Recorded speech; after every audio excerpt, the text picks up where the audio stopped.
Good afternoon, everybody. Now, you know, I'm gonna talk about a show that I saw. With so many great shows coming out today, with JJK, with Fear End, Fire Force, Oshinoko, and returning shows like To Your Eternity, this is one year anime that I never thought possible. That I never thought was gonna cover. I'll be honest. So I didn't read the synopsis, but I read the theme of it was gonna be girls' love, and like I said, this is a Yuri anime, so I expected some Yuriness, kind of like this, kind of like Citrus. I love Citrus, man. I effing love Citrus. I think, to me, when it comes to Yuri animes, when you got Bloom Into You, when you got Yuri, I believe that Citrus is without a doubt the best Yuri anime of all time. Now, last season I did cover a year anime, This Monster Wants to Eat Me, which was good, which was super good. But this year anime, it had horror, it had fantasy, it has drama, it has adventure. You put all the elements together, and what you get this. You get this show that is a long title, but in terms of the title, this is the shortest version you can ever call. It's called Roll Over and Die. Roll Over and Die. That is the simplest title to a Yuri anime. I get it, Citrus, easy answer, but Roll Over and Die?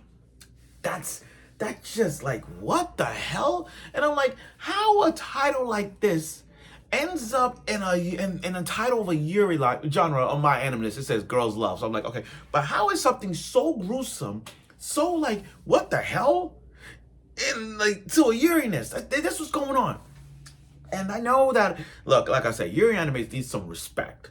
Just like rom-coms, it needs some respect.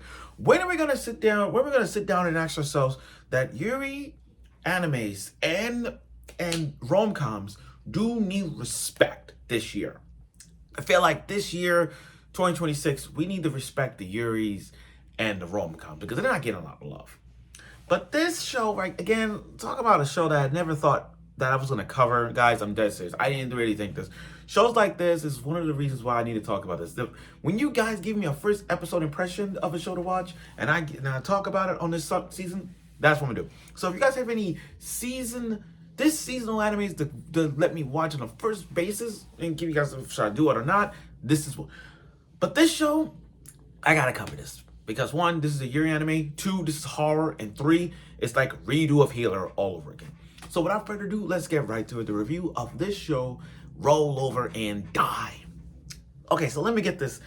So here's this storyline. I'm trying to picture this out. So you got this girl named Flum, and she's part of this party.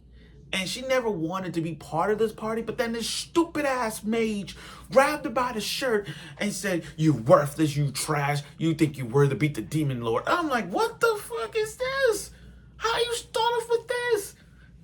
How? And then look, this show, watching the first episodes like this.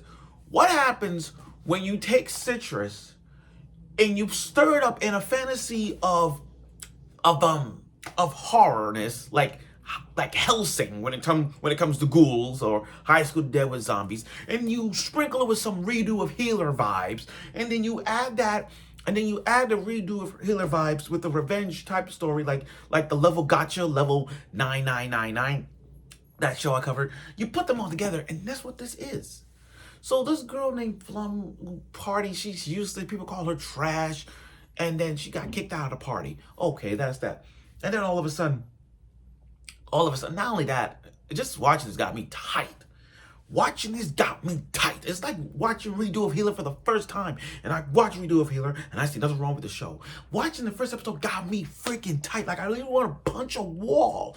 What they did to Flum, they made her so useless that they kicked her out of a party. Even her best friend kicked her out of a party. It's like her best friend is so, I hate her. Her best friend chose the status over her friend. She chose fame and power over her best friend.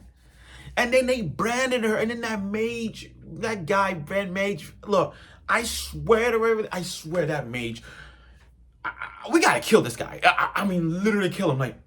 Like, you letting him get away, just like bitch ass Mai from the Shield Hero. You letting this bitch get away. This mage send his ass, like, kill this guy, torture him, send him to the world of Goblin Slayer and get him tortured. Send him to any other world, like get him post drama, like anything like that. This guy kicked her out, and I'm like, damn, all because that's just messed up. And then all of a sudden, and hold up, I'm looking at the opening of this show. The opening of this song is good. It's just showing these ghouls, just literally. It's like I'm looking at this. I'm like, is this High School of the Dead? Is this High School of the Dead with the zombies just devouring them? It was so gruesome. I'm surprised it's not even 18 plus. I'm surprised it's not 18 plus. I mean, Change Soldier Season 2, and I love Change Soldier 2, by the way. That's 18 plus.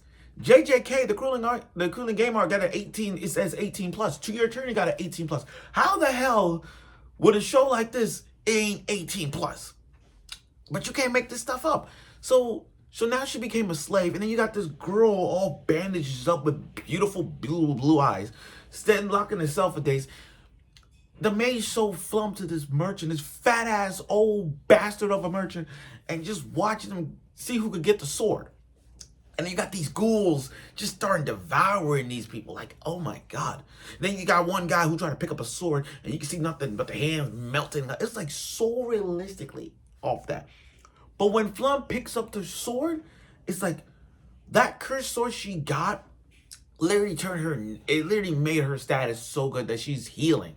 And then all of a sudden, she not only broke that stuff, but she stabbed that fat bastard, which I'm proud that she did. I wish she would have done more. I wish she would have cut her like little tiny little pieces, little ice cubes, just to torture this guy, at least. But, but now it's like she's on a revenge tour. I like characters like her that's gonna get revenge. You may not see it, but it's gonna happen. Now, the first episode did show us like class, like this humanity, like class, like lower class, mid class, high class status. Status of how the economy kind of works. Like the high class is all the high and mighty, the royalties, churches and stuff. Then you got the middle class, kind of like the stock market thing. And then the third class is all like street markets. And then, no, my bad. So like there's 4 classes in this central era. The high class is all like churches and all that stuff. High paid $1 trillion. The second class is more like, you could say, $1 billion. The third class is all $1 million. And then here comes the low class that gets $1.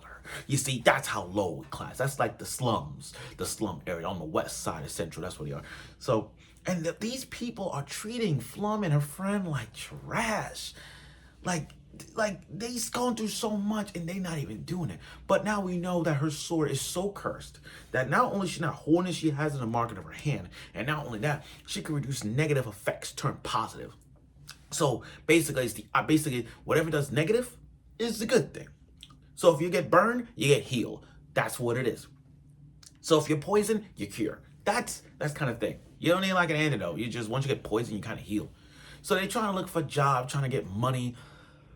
And this guy, this random bitch ass guy, sold these two to do a quest. And I'm like, yo, this is so depressing to watch. This is so depressing.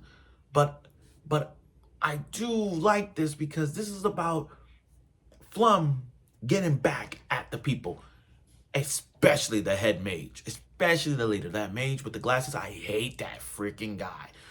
It's crazy because I know we're early. I know we're too early in this season. I get it. I know we're too early in the season, but damn it, this guy is now the worst character of 2026. I know we're early into this game of anime, but this guy is the worst of 2026. Like I can't even grasp like damn it. But again, it's like taking a Yuri anime and then make it darker than this. Like horror, girl love, action, drama, fantasy, all of that is mixed into this. And I'm looking at this, I'm like, you know what? I really am now glued on this. I can't lie. But overall, though, this episode is like really good. For the first episode impression, this was really good. I mean, seeing this, I can see where the Uranus is gonna happen. I can see it. I know it's not. I know that Yuri didn't happen yet, but somewhere down the line there will be some Yuri love. This will be some girl love in this. I mean, the way how it's introduced to like how society works, humanity, and like how horrific it is, like horror wise. Oh my god, I can't wait to see more of this. Now I know which show I'm definitely gonna cover. And for a show like a title like Roll Over and Die, I can see where this is gonna go. And I hope Flum does a really good well taking down that mage and tortured the shit out of him. Thank you for watching this video. I look forward for next week's episode of it. I don't know when it's gonna air. I don't know, but it just dawned on me what these shows coming out. So hopefully I look forward for next week's episode. Thank you for watching.